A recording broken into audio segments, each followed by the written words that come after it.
The Buffalo Bisons return to Salem Field this week after a week away from downtown Buffalo. Let's take a look back with this road trip recap presented by Student Transportation of America. The series in Scranton opened up with a loss for the Bisons, but not for a lack of offense in the game, especially off the bats of Rafael Antigua and Luis De Los Santos.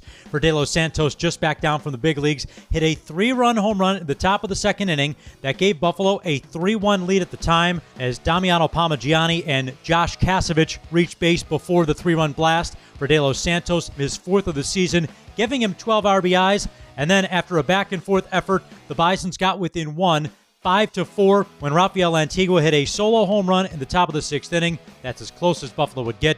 The RailRiders tacked on one more run to pick up the 6-4 victory in the opening game of the series. In Game 2 of the series, it was a pitcher's duel between James Caprillion and former Bison Thomas Pannone. For Caprillion, his second straight 5-inning effort and his third 5-inning start for the Bison since joining the team in July. Recorded 5 strikeouts. That was tied for his season high as well, but it would come in a 3-1 loss to Scranton Wilkes-Barre. The RailRiders would take the next couple of games as well before the Bisons blasted their way to a 9-1 victory on Saturday night. Several different Bison players had multi-hit efforts, including Jonathan Clase, who led the way, 3 RBIs for Buffalo. It started with a sacrifice fly in the 5th inning. That's when Buffalo broke open the scoring. It was scoreless through 4. Then the sacrifice fly helped cap off a 3-run inning for the Bisons. Rafael Antigua an RBI double as well. Buffalo would open up a 3-0 lead and would tack on runs in each of the next 4 innings respectively on their way to that big victory. For Clase, a solo home run in the 7th inning, his second with the Bisons since being acquired in a trade from the Seattle Mariners. Also added an RBI double in the top of the 9th. Nathan Lucas was activated off the 60-day injured list over the weekend as well. Played in back-to-back games for the Bisons, and on Saturday hit a home run in his return to the herd. Now hitting safely in 7 straight games going back to when he was injured in Lehigh Valley in early June. Then on Sunday afternoon, back and forth as Buffalo would win their 2nd straight game against the RailRiders. The Bisons jumping out to an early 1-0 lead. Damiano Parmigiani adding an RBI base hit. His RBI double brought in Luis De Los Santos for a 1-0 lead. Scranton would answer with 2 runs of their own, and the Bisons came right back in the top of the 2nd.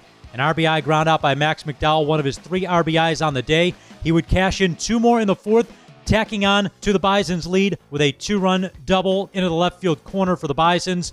And then Scranton Wilkes-Barre would tie things up in the bottom of the 8th inning. A 3-run home run tied the score, and in the 9th, Alan Roden comes through with his 5th home run for Buffalo after a leadoff base hit by Josh Kasevich, one of his 3 base hits in the game for Buffalo.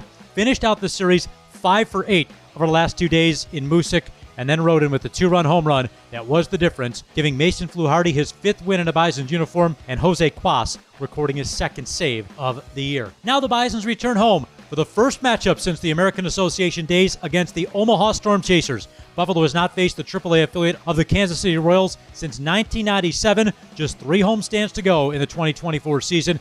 It starts off with a Tuesday promotion Tuesday night with $2 Salem hot dogs presented by Taste New York. The final weekday matinee of the regular season for the Bisons Wednesday at 1:05, all leading into another Honda Friday Night Bash with a Resurgence Brewing pregame happy hour and award-winning postgame fireworks show. Saturday night, the last Labatter night of the summer, which will also serve as disco night at the ballpark.